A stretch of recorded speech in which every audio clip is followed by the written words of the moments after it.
ဆိုရှယ်မီဒီယာတစ်ခုမှာနိုင်နိုင်စနေမျှဝေရတဲ့အကောင်းဆုံးဖုန်းရွှေဆိုတဲ့စာပိုက်လေးတစ်ခုကိုဖတ်ပြပေးမယ်နော်အကောင်းဆုံးဖုန်းရွှေကဘဝတန်ရှင်းလာတာဖြစ်တယ်လှလာတာတည်ငြိမ်လာတာပျော်ရွှင်လာတာဟာကံကောင်းလို့မဟုတ်ဘူးဘဝတန်ရှင်းလာလို့ပါတန်ရှင်းတယ်ဆိုတာစိတ်မမောတာဘဝမရှုပ်တာစွမ်းရည်ကိုမဖြုံးတိတာဖြစ်တယ်စကလုံးတန်ရှင်းတယ်တိတ်မငြီးဘူးကောင်းတဲ့စကားပို့ပြောတယ်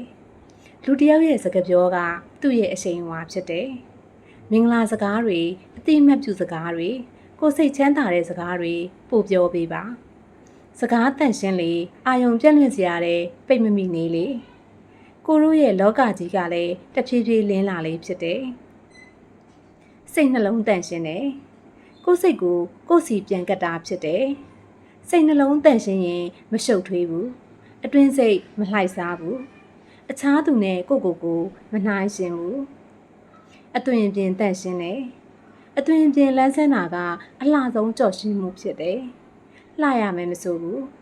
တန့်ရှင်းပြီးလန်းဆန်းရင်ဆွဲဆောင်မှုရှိတယ်တန့်ရှင်းတက်ရက်တဲ့အသွင်ပြင်ကတခြားသူကြိုက်နှစ်သက်ဖို့မဟုတ်ဘူး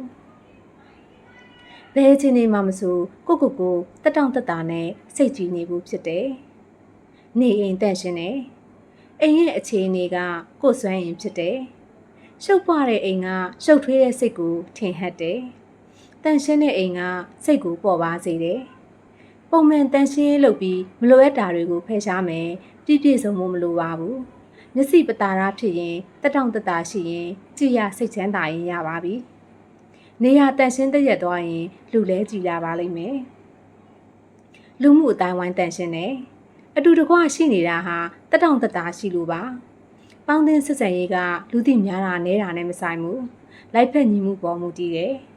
စိတ်ခံစားချက်တက်တောင့်တက်တာရှိတဲ့လူနဲ့မှမိတ်ဖွဲ့ဖို့ထိုက်တန်ပါတယ်တိုးတက်ကောင်းမွန်ဖို့အချင်းချင်းအားပေးတတ်ဖို့လိုပါတယ်မြုပ်ပင်စရာမလိုဖြည့်ရှင်းစရာမလိုဟန်ဆောင်စရာလည်းမလိုအကောင်းဆုံးဖုံးရွှေဆိုတာနေ့ရက်တိုင်းကိုရွေးချယ်တဲ့တန်ရှင်းမှုဖြစ်တယ်လို့နိုင်နိုင်စနေကမျှဝေထားပါတယ်ရှင်